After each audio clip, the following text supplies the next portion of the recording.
holiday of Shavuoth, the holiday that 3,333 years ago, the Jewish people, you and I, because all of our souls were there, stood at Sinai, received the Torah from Hashem.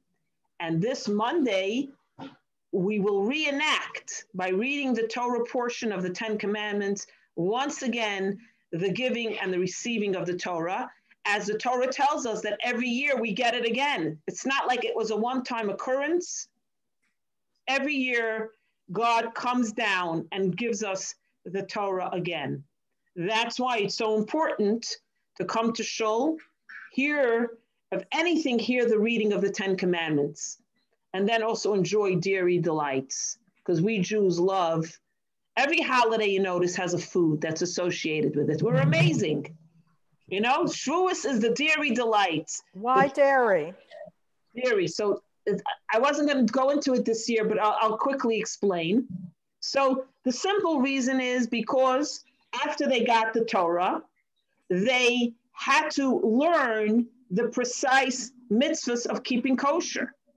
So it wasn't so easy right after the giving of the Torah to go find a cow, slaughter it, ritually slaughter it, kosher it, salt it. They're hungry after getting the Torah. What's an easy thing to do? A milkshake, cheesecake, a pizza from the local pizza shop. That's just a little humor. But chalav, dairy, was much easier to obtain till they would, again, open up the butcher shops and start learning the exact precise laws of slaughtering, salting, and koshering, which is also, by the way, they did keep Torah and mitzvahs before the giving of the Torah. They had a transmission from the matriarchs and patriarchs who kept the Torah, but they weren't obligated to keep Torah. And they also needed a refresher course. So though they had Torah and mitzvahs from the matriarchs and patriarchs, and for example, they kept Shabbos, they were not obligated, for example, to separate milk and meat. So now learning the laws, the custom is to eat dairy, to remember that. And that's why we eat dairy. And of course, as Jews, it's become a very big industry. Cheese blintzes and cherry cheese blintzes and chocolate cherry cheese blintzes and every type of cheesecake. And also this reminds us of the story with Abraham and the angels. Remember the three angels described as men come to Abraham to visit, to tell him, oh, you're gonna have a baby. The second one to heal him from circumcision. And the third one to destroy Sodom. So when the angels came to the tent of Abraham, what did Abraham serve them? He served them first dairy, and then he served them meat. So this reminds us of the angels. Why? What's the connection? Nice story, everybody. The connection is when the angels of God heard that God is giving the Torah to the people. They said, well, God, why are you giving a Torah to those people? They're not going to keep it. They're going to transgress. There's no way that those humans down there are going to keep the Torah. Vasepis, give it better to us. Angels are like robots. We will never transgress the way it says it, the way we'll do it. So God says to the angels, listen, if I wanted angels, I wouldn't have created mankind. So this conversation that God has with the angels is reminded of us when Avram served them dairy and then meat, to show that the Torah was not meant for angels. It was meant for human beings who fall and get up. Human beings, yes, who transgress, but also do Torah and mitzvahs. The greatest joy God has is the very finite human beings. When we take upon ourselves a mitzvah, when we take upon ourselves Torah study, the greatest joy, the greatest nachas is to God. Why? Because we're not angels. We don't have to do it in a sense. We have free choice. We can choose to transgress. We can choose not to follow Torah and mitzvahs. And when we choose God, when we choose Torah, it's the greatest nachas and joy for Almighty God in the relationship. So this is just very briefly. There's really a whole very deep Kabbalistic insight into this. We could maybe do it another time. I'm not prepared, and I'm taking a little bit of a different direction today in the discussion. But that's briefly why we eat dairy. One, it reminds us of the concept of the angels when Abram fed them dairy. And two is, of course, the simple reason that they were not yet equipped to have a whole meat meal, so to speak, a whole meat meal, and so on. And also one more little thing I always see about dairy. Dairy symbolizes chesed, kindness. Why? A mother's milk, even though a mother's milk is not dairy, it's pariv, but a mother's milk is white, milk is pure. Dairy, when a mother feeds her child, it's an act of compassion, an act of kindness. So milk symbolizes kindness, chesed. And when God gave us the Torah, God first gave it with kindness and compassion, not with vengeance or judgment. The world is built on compassion and kindness. Like, remember the story with Noah? The dove is the one that brings back the message, not the raven. Why not the raven? Because God says to Noah, I am building the world on compassion and kindness, not on judgment. We need judgment. We need discipline. But the world is built on dairy, milk, which symbolizes, the Kabbalah says, compassion, kindness. The mother feeds her child with mother's milk, or kendamil, or other formulas, but symbolic of kindness. So that's the Torah was given on the foundation of compassion and love. And that's why also we eat dairy, to remind us that the foundation of the world is not how we can discipline and be severe. We need discipline, we need judgment, but the world has to start with goodness and compassion. And then you add a little discipline to round it out, courts of law and so on. So now I want to ask you a question. Do you want me to go back to last week's lesson where we discussed why did the story of Ruth, why did all the king, David HaMelech, have to come from such a murky, controversial background? Or should we focus on the holiday of Shavuoth and the 5 love languages of God towards the Jewish people and so on? What is more of an interest to you? Should we focus on the holiday of Shavuoth being it's coming up? Okay. I see anybody nodding. Yes, whatever you like, whatever interests you. Jane, what about you? Kim, Jane.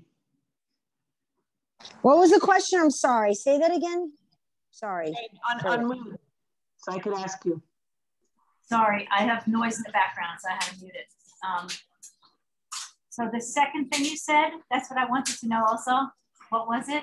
Not the holiday, but the... Should I focus on, you know what? I'll focus on the giving of the Torah, we're preparing ourselves for Shavuos. How is that? We could always go back to the concept of why goodness emerges from darkness, which was last week's continuation on the book of Ruth. How about we do a little bit of Shavuos, and if we have time, we'll go back to that whole very controversial topic. Good? Yeah, great. Yeah, okay.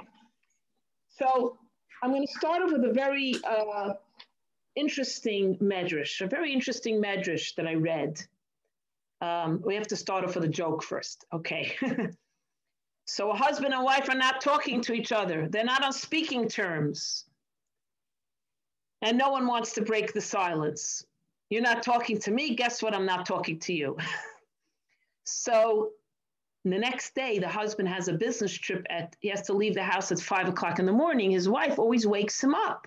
She's his alarm clock. So he writes her a note. Can you wake me up tomorrow morning at 5 a.m.? So she writes back a note, yes. Anyway, he oversleeps. It's 8 a.m. He wakes up horrified. He missed his plane. He missed his business meeting. So he screams out to his wife, didn't you say you're going to wake me up at 5 a.m.? I was counting on you, and now I missed this very important business meeting. So she screams back, I did wake you up. He said, really? How? She said, look, And she points to a note where she wrote, "Wake up, it's 5 a.m." She wrote him a note. So in this week's Torah portion, we talk about the giving of the Torah. Not Torah portion, sorry. In this week's discussion on the holiday of Shavuos. And the giving of the Torah is a prototype of relationships, because the giving of the Torah is documented as the marriage ceremony between God and the Jewish people. God, the groom, marries the Bnei Yisrael, the people of Israel, the Jewish people. And if you read the story in Exodus, it says, Kai Samar lebeis Yaakov v'sagid lebnei Yisrael. God says to Moses, this you shall say to the house of Jacob, means teach them the Torah, v'sagid, and tell the children of Israel. So Rashi, the classic commentator, asks a question. Why is God repeating himself? Kai Samar lebeis Yaakov, this you shall tell to the house of Jacob, and then teach it to the people, the Bnei Yisrael, the children of Israel. Aren't they one and the same? So Rashi jumps in and answers, where God says to Moses something so powerful. And I know I've said this before, but I felt we needed to preface this. Kai Samar lebeis Yaakov, Rashi, the commentator, says, first teach the women the Torah. V'sagid b'nei Yisrael, then teach the men. Why? Because when I gave the first mitzvah to Adam not to eat from the tree of knowledge, he went, he switched it around, and he told Eve, Chava, don't touch the tree of knowledge and don't eat from the tree of knowledge. And look what happened. So this time Hashem says to Moses, I don't want any trouble. I don't want any misconstruing of the facts. Teach it to the women first, because they will transmit it with its authenticity and its original form from generation to generation. So God entrusted the Torah to the women to educate the next generation. This is very pivotal, knowing that we, the women, were entrusted with education and teaching and transmitting the Torah because we were taught first. And we were taught first because God understood if we wanted continuity, it lies in the hands of the Jewish mother, the Jewish mama, the Jewish baba, the Jewish woman, who will give it over in its entirety as it is written, not with any changes or modifications, as it is written. So that's how important it is for us to continue studying Torah. So now, what happens? There's a very interesting medrash I want to read to you. We're standing at Sinai. There's thunder, there's lightning, there's the shofar. And there's a fascinating medrash. Sounds very strange, though. Rabbi Joshua, son of Levi, said, he is privileged to acquire the knowledge of the Torah, which was given with 5 voices. For it is written, there were sounds, lightnings, and thunder, a thick cloud, the voice of a horn, the shofar. And God spoke with 5 voices. By bringing joy to a bride and a groom, which Jeremiah describes in 5 voices, we merit the wisdom of Torah, which was also transmitted via 5 voices. Very strange medrash. So basically what the sages are saying, if you bring joy to a bride and a groom, in other words, you go to a wedding and you dance and you bring joy to them, you will merit to hear the 5 voices.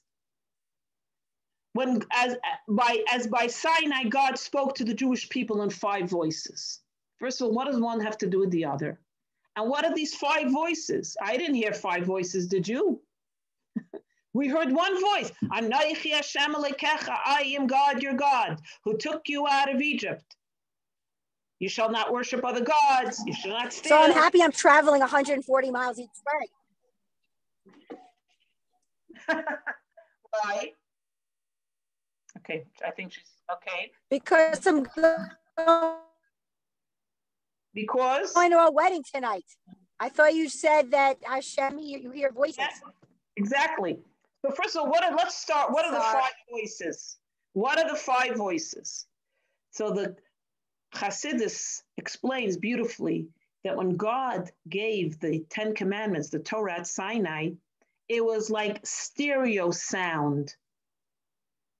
It sounded like five voices, so clear, so precise, like your Bose. You know, one of the best speakers, right, is the Bose system. It was stereo quality. It sounded like five voices were coming from all directions. So these are the five voices, but why five voices? What is the five voices? And why does it say that if you bring joy to a bride and groom, you'll hear the five voices? So the five voices wasn't the thunder, the lightning, the this, the that. I mean, you listed five things, but that's not. In addition to the thunder, the lightning, and the shofar blasts, God's voice was transmitted like five voices, so to speak. Okay. And there was not an echo, by the way. The Torah clearly says there was no echo. So no one could say, well, I didn't really hear it. It was a bounced off. You know, sometimes your mother and father say, why didn't you come? I told you. I didn't hear you. I didn't hear you. What do you mean? You're sitting right here. I didn't hear you. So I called once up to my child 15 times. Come, come, come, come. No answer. As if she didn't hear me. So I take my phone. I hear her phone ringing. She goes, hello, Ma, what do you want? I said, what do you mean, what do I want? I just called you 15 times. Oh, I didn't hear you. I had to call her on her phone in the same house. You see what's going on, Jane? So I once had, by the way, a 30-minute conversation with my husband, and he was upstairs, and I didn't even know it. I thought I called his office. Finally, I said, you know what? Just come home. This is too important. My husband said, I am home. So I said, so why didn't you say anything? Sometimes you communicate better by phone. Otherwise, you get into an argument. Okay, anyway. So five voices, stereo quality. The bass, the treble, I don't know what other sounds, five voices. So like we said before, that the giving of the Torah is a prototype for relationships and marriage. The five voices were the five approaches in our relationship to God and God's relationship to us. And if you read the book by Gary Chapman, you know, the 5 love languages, he has a bestsellers. There's one for teenagers. There's one for husband and wife. There's one for engaged. There's one for daters. There's one for everything now. The 5 love languages. As a matter of fact, my kids and I were sitting down. Everyone was telling me their love language. So we know the 5 love languages. So perhaps this guy, Gary Chapman, took this out of the Talmud explanation of the 5 love languages that God expressed to us at Sinai. And what are these 5 love languages? Let's go through them. What exactly did God tell us at Sinai? Besides the Torah, the 10 Commandments, behind the scenes. So now you understand the connection, that these 5 voices were a referendum, is that a good word? Of how to deal in relationships. God is telling us how to relate to God and how God will relate to us. And look again with love.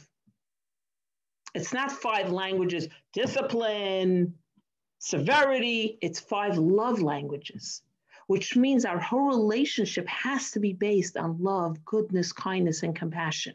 Again, coupled with discipline. You cannot have only compassion and no discipline in life. You know, it can't be free for all. There's no rules, there's no regulations, there's no boundaries. But the foundation has to be love. So I want to share with you the 5 love languages of God at the giving of the Torah that God told us, that we can translate in so many ways in our lives. So, you know, in Gary Chapman's book, you have like this, words of affirmation, right? Which means praise, okay, whatever relationship you want to apply to. So let's say it's your spouse. Say nicely, you look so handsome, you look so pretty, thank you so much, that was a beautiful gesture, I love the way you spoke, I love the way you conducted yourself, I love the way you handled it. Where people need words of affirmation and praise. Some people thrive from praise. That's their love language. Then you have spending quality time, you know, right? People want you to spend time with them. You might not have time, but you make time because spending quality time shows you care, shows you love. Spending quality time with your children, spending quality time with your spouse, spending quality time with a friend. If you cared about me, how come we never go out for coffee? Giving gifts, that's a no-brainer. Some people love getting gifts. That's their love language. You didn't buy me a gift? You came without a gift? Or some people, like one of my children said, Ma, you know what? Don't get me a gift. Let's better go for a walk. That to me is the best gift because she likes quality time. Then you have acts of service. When people do something for you, you know, like I love when I come downstairs and somebody cleaned off the table, loaded and unloaded the dishwasher. Fantastic acts of service. Picked up my cleaners, put in a load of laundry. Simple acts of service. Doing something for somebody. It could be trivial things, setting the table, buying their favorite food, anything. An act of service. And lastly is physical touch. Human beings need touch, hugs, kisses. Some people are not touchy-feely. Some people always want a hug and a kiss. So these are the 5 enumerated by Gary Chapman, but I have a feeling he took it from the Talmud. So now let's see how God tells us, how can God share with us the 5 languages of love and us with Almighty God? Because that's what we're talking about, the holiday of Shavuoth. So now I'm going to go to the Torah version. So first one is words of affirmation, giving, like we said, praise. Every morning when we wake up in the morning, what's the first thing we're supposed to say? Who knows? The famous prayer. Modani. Modani. What is Modani, Jane? It's thanking God for returning your soul. Exactly. So words of affirmation, the first thing in the morning, we say Modani. We thank God. God, thank you for giving me back my soul. Words of affirmation. You can't get better than that, right? So that's words of affirmation. We wake up in the morning and right away we say, Modani, thank you, God. We don't even wait. Before we even wash our hands, we thank God for giving us back our soul so we could get on with our day. And by the way, a few months ago, I got a call from a woman and she came to see me and she told me she's very down and out. She doesn't have like a joy in life, like she's feeling very uninspired. So I asked her a question that I heard from the Rebbe. Do you take time out each and every day to connect to your soul? She says, I don't have time. I have 4 jobs. I don't have time, she told me. So I quoted what the Rebbe told another person, that if you take time every single day, even 2 minutes, how long does it take to say Modani? 10 seconds, 5 seconds, to connect to your soul, to connect to your purpose, you'll see that instead of life controlling you, you'll be in control of your life. Start off with saying Modani, because what are you really doing? You're acknowledging your soul, you're acknowledging your relationship with God. Act of affirmation. When you praise someone, it makes you feel good, doesn't it? I met somebody and I gave them a compliment. I didn't even think twice about it. And wow, their face lit up like an Xmas tree. Okay, a Hanukkah menorah. You have no idea that a little word of praise, how far it could go in a person's life. And when you praise someone else, you receive back Makes you feel good. So Moda Ani, us acknowledging God, God feels great, but we feel even better because we connect to our soul, our essence of who we truly are. The next thing is spending quality time. That's daily prayer. Daily prayer is spending time with God. You take out your prayer book written by the sages and you start reading and you start talking to God and having conversation. You know, God, I need a little money. I need a little health. And you're praising God in the prayers and you're asking for things and you're reading on historical happenings that happen with God, with the matriarchs, the patriarchs, and so on. It's beautiful, the prayers. So if you want to spend quality time with God, that's through prayer. That's your time with God. 3 times a day, once a day, twice a day, spending quality time with Almighty God. Nice prayer. And by the way, I don't like to always talk about this, but that's why during prayers and shul, we sit separate. When you're spending quality time with your spouse, with God, you're not spending time with someone else's spouse. You're not spending quality time with another man or he with another woman. You are davening to God. You have to focus on your quality time with God. When you go to the Kiddush, when you go out to eat, when you're schmoozing, that's a time to sit together. But during services, our focus is on prayer with God, our relationship with God. You have to focus that on that alone. That's quality time. Then we have an act of service. So when we had the Beit HaMikdash, we brought offerings that were acts of service. It was called avoda, but now we don't have a temple. So how do we do acts of service? Anybody have an inkling? Mitzvah. Say? Mitzvah? That's the next one.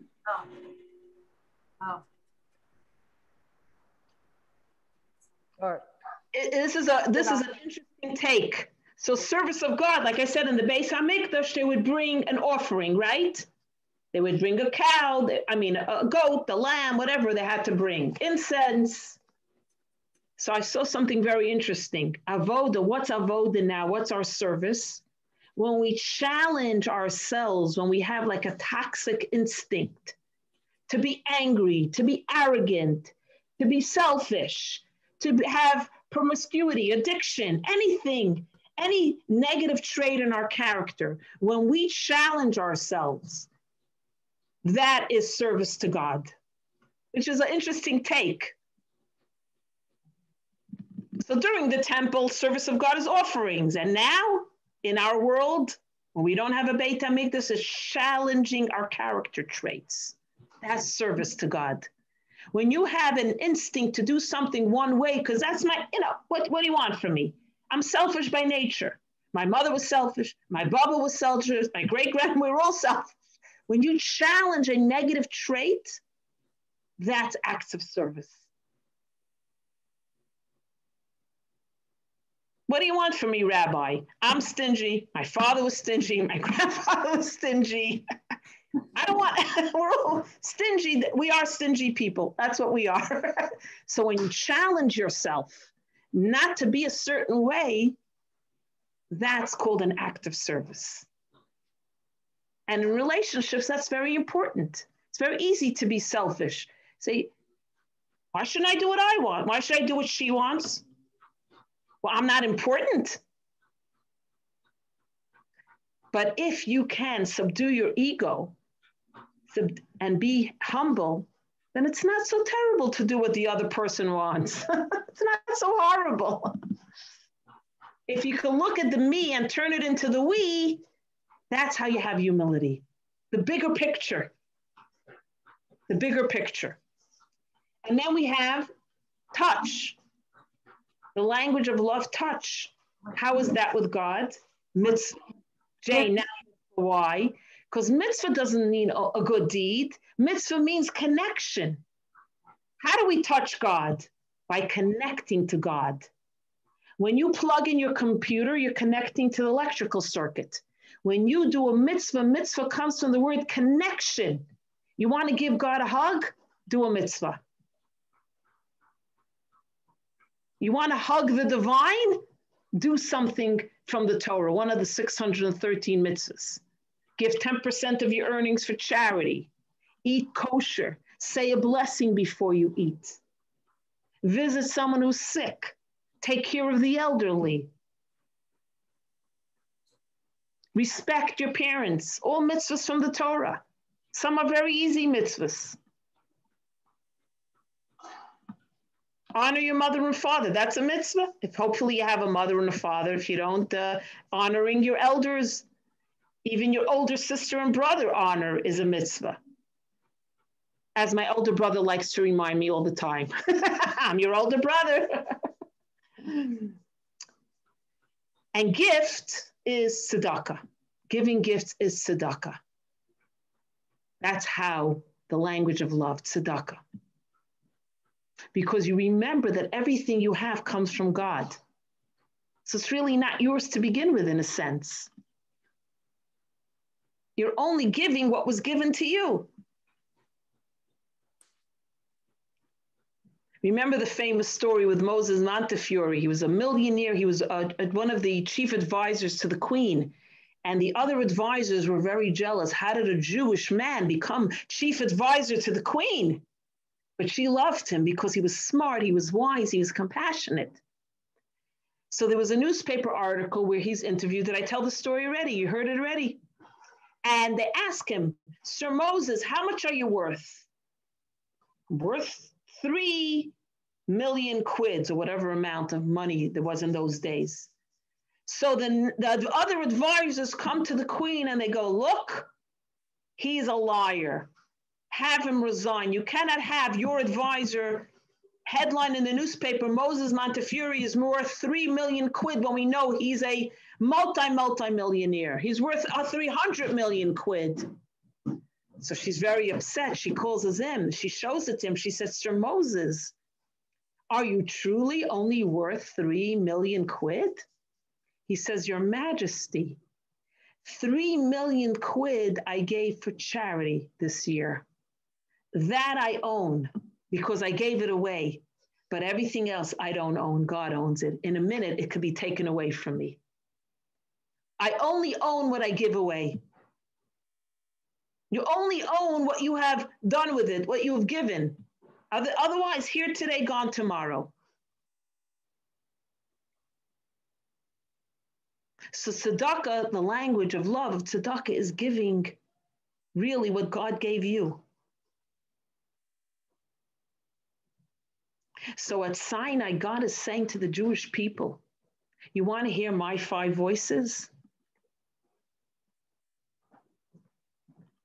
Bring joy to a bride and a groom and you'll hear my 5 voices. Because bringing joy to a bride and a groom, the bride and the groom is symbolic of my marriage, my relationship to you, my 5 voices to you. That's the connection. That's the connection. So unless you think that the giving of the Torah was just a simple historical event, there's so much more to it. There's so many beautiful things evolving around the giving and the receiving of the Torah. Does anybody want to add anything or ask any questions? Can you elaborate on bringing joy to a bride and groom? You know, it's a very beautiful, simple thing. And I'll tell it to you by a story. My grandmother, Luba Alta Taibel of blessed memory, was a Russian immigrant, and they lived in Russia. And there's so many beautiful stories with my grandmother, how she kept 9 children. Hasidic Jews came to America, and all 9 raised religious with Judaism and remained frum, even though running away from Stalin and all the terrible, terrible situation in Russia. So my grandmother, they ended up on a farm, then they ended up in Crown Heights, and they bought a grocery store. And my grandmother was feeling down and out. So she went into the Lubavitcher Rebbe, Rabbi Menachem Mendel Schneerson, with my grandfather. They were very, very close to the Rebbe, very close. And her husband, Rebbe Yankel, my Zayda, indicated that she's feeling down and out. So the Rebbe told her something unbelievable, to dance at weddings. Dance at weddings, the Rebbe told her. My grandmother started to go to everyone's wedding, especially those people who had no other relatives. You know, some families have thousands of relatives. You hope Aunt Bertha won't show up with her 9 children because you have too many, thank God, too many. But, you know, some families have one aunt, one uncle, and maybe one cousin. There's no extended family. So who dances at those weddings? So my grandmother would make sure, especially at weddings of people who didn't have much Jewish family, to dance. And she was a beautiful dancer. She danced gorgeous, gorgeous. So the Rebbe told her to bring joy to others. In other words, that will bring joy to her in a sense. And it did. It transformed her life. My grandmother danced at every wedding. My mother does it too, by the way. My mother also goes to weddings. And she's one of the best dancers, my mother, for long life. So it's actually a mitzvah to bring joy to a bride and a groom, to show up at a wedding, to smile, to dance, and bring joy to a bride and a groom. That's why you see there's always someone at a wedding that does shtick. You know, they tumble sauce, they throw napkins, they juggle fire. There's always those people, they come and they have an express interest in bringing liveliness to the wedding. That's what it means. Going to a wedding and just dancing away, that's bringing joy to a bride and a groom. It's not so terrible if you give a nice gift too. That also brings a little joy. But that's just a little humor. But yeah, that's what it means. Misameya chasam v'kala is just what it means. Making them laugh, making them feel the joy of their day. And that's why in the Sheva Brachas, in the 7 nuptial blessings that are set under the chuppah, and then, you know, you have 7 nights of nuptials where they have like dinner parties, and you say the 7 blessings, 5 times it says joy. I want to read it to you because it's so beautiful. You ready? This is what it says. Here it is. Okay. Listen, 5 times. Let there speedily be heard in the cities of Judah and the streets of Jerusalem the sound of joy, the voice of joy, the sound of happiness, the sound of a bride and the sound of a groom, the sound of exultation of grooms from under the chuppah. 5 times you say joy, which corresponds to the 5 voices that we spoke about heard at Sinai. That's where we have this passage. 5 expressions of joy, 5 sounds, 5 voices from God at Sinai, corresponding to those 5 sounds of joy. Jane, is that clear? Yes, thank you. Okay. So does anybody want to add anything, say anything? And by the way, in our relationship with God, just to conclude this little piece, is the 5 way we relate to God, the 5 love languages. We need all 5. We need all 5. We need to find a way to do all 5. Do the mitzvah, work on our character, pray, give tzedakah, and so on and so forth. Semo da'ani. It's important that we tap into all those 5 things. Those 5 things. The 5 things. So I want to end off. Is it already 12:30? I want to share one more beautiful thought, that it's interesting how God gave the Torah in a desert, right? The Sinai desert, yet gave the Torah on a mountain. So it's kind of a little of a contradiction. On one hand, we have the fanfare of the mountain. On the other hand, we're in a barren land. Like, shouldn't God have given it in the botanical gardens? Beautiful gardens, beautiful birds chirping in the background, beautiful palm trees and flowers. Or another exotic sight. How about a beautiful beachside event where the waves are flowing. You know, think of a destination wedding in a beautiful place. Or how about in the architectural highlights of Greece or somewhere near the pyramids, something gorgeous. Yet God chose a barren land to give the Torah, yet on a mountain, which is also like a little bit of a contradiction. You know, on one hand, you want to live a very plain life, but then you walk into the tent and there's a 4K TV, Wi-Fi, every technology you could imagine, but I'm roughing it.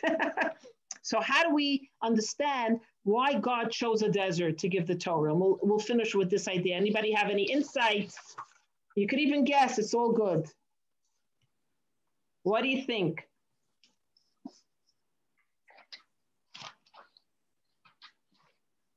Not to take away from the Torah, because the Torah is all of that. Beautiful, beautiful. So the Torah is the beauty. We don't need sometimes you don't need the decor around it. That's a beautiful answer. Beautiful. Anybody else want to say anything or add anything? Margaret? Humility of some kind? Excellent, humility. Exactly.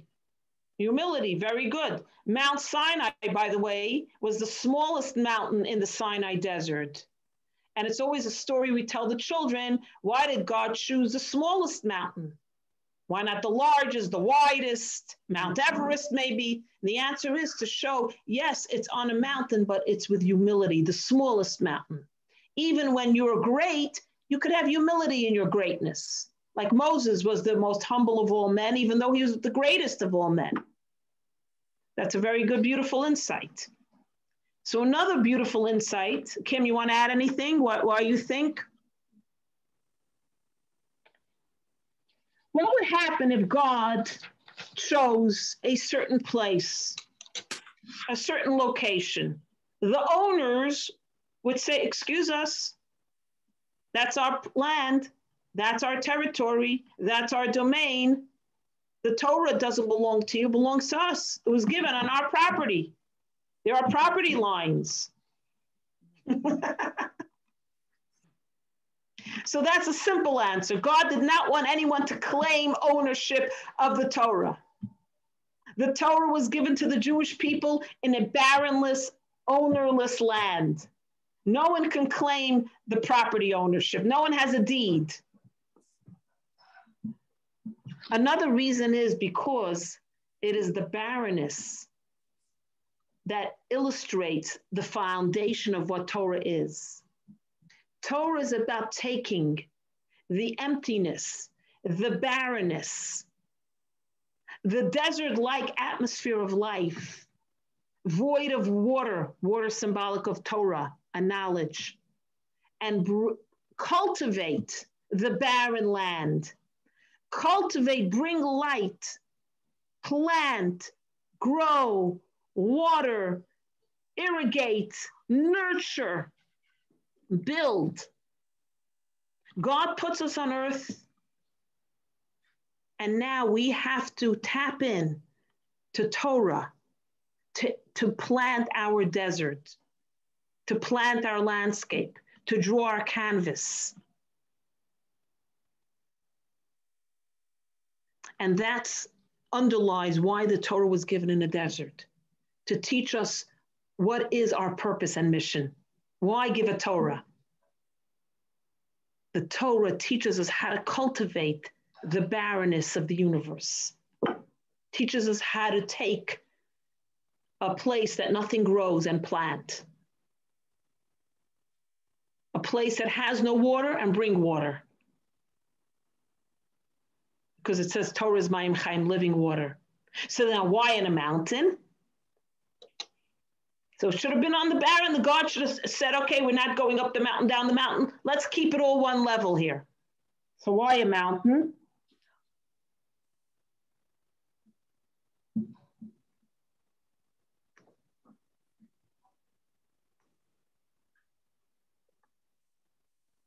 Why a mountain? Anybody want to share an insight? because the continuation is our mission is to elevate the earth. Elevate the earth. To take the dirt, the soil, the rocks, and make it into a mountain. You want to keep your feet planted on earth, but on the other hand, you want to climb. You never want to stay in one place. So yes, we need humility, but we also need the concept of climbing, growth, building from a flat terrain into a mountain of mitzvahs, spirituality, growth, accomplishments. That's the mountain. So this is what illustrates why God gave in a desert, but yet on a mountain, because you need both. I want to share with you something I read that was so spectacular that also ties into what's happening in Israel, is our claim on the land. Mark Twain writes, you have to go look it up. He walked the land of Israel. He said it was a barren place. It was a desert. It was dry. It was void of anything. And the Arabs lived there, he said, the nomads. And then he said the Jewish people came and they planted and they irrigated and they brought growth and prosperity to a once barren land. I think this sums up Matan Torah, sums up the ownership of Eretz Yisrael that was given to us by God. It is ours for eternity, not because we're greedy and we want property, but because God said in Genesis, Bereshis bara Elokim es hashamayim ve'es haaretz. And Rashi asks, why does God start off the Torah that I created heaven and earth? Why not start off with you? Guess what? I'm God, you're God. I'm the boss. You do what I say. Because Rashi says, because God wanted to say, is telling us, I created heaven and earth. I brought the world into being, and I am gifting the land of Israel to my people, the Jewish people. It's my gift to them. So if you believe that God created heaven and earth, and then God gifts us the land of Israel, it is God's to gift and no one else. We cannot deny our inheritance. It's documented in Genesis. And Rashi says there will be a time when the people of the earth will come and deny us our land. And all you have to do is go back to Genesis and say, Bereshis bara Elokim es hashamayim ve'es haaretz. It's the divine right for God to give us the land of Israel, and he gave us the land of Israel. So now when we accept the Torah at Sinai, we're accepting everything in it, including the deed to the land of Israel. And we have to remember it, that it is ours. Again, not because we need more property, or not because we're greedy, and not because we can't share, because we do share, but because God said, this is your land, this is your country, Eretz Yisrael, the holy land of Israel, whether we like it or not. That's part of our faith, believing that God gave it to us. God didn't give us England. None of us are running to England and saying, oh, it's our land, it's our country, everybody out. We're going to build our synagogue and bring our Torah. No. When it comes to Eretz Yisrael, we have an absolute right to say, this is our land. And an absolute right to defend it. We're obligated to defend it, and we're obligated to defend Jewish lives.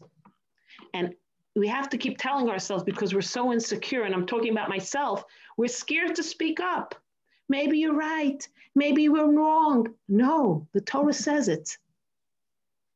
So let's take upon ourselves, and I'm talking to myself, a mitzvah, a prayer, something we could do to help the state, the land of Israel under attack. And let's all, whether we go to shul or not, if you're not going to shul, take out the 10 Commandments, read it in the Chumash, read it in the Bible, read it in the 5 books of Moses, Hebrew, English. Celebrate Shavuos in somehow, some way. Sunday night, by lighting holiday candles, Monday light by lighting the holiday candles. Somehow, some way celebrate Shavuos. And if we take upon ourselves and reconnect to Hashem and to our people, it's one unbroken chain. And we are stronger when we hold our hands together. No one can break through. And that's what we have to think of ourselves. We hold hands here, it will have a ripple effect in Israel because we're all one.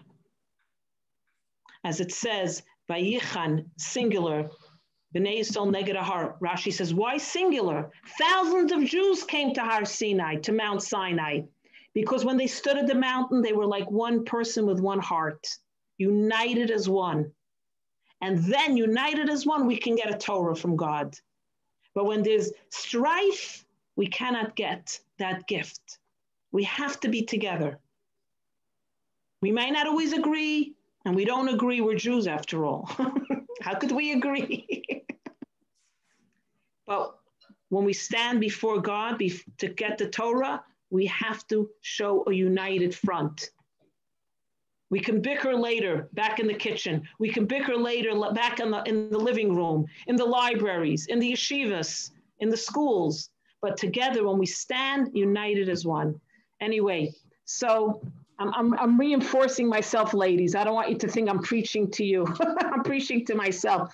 I'm strengthening myself. So does anybody want to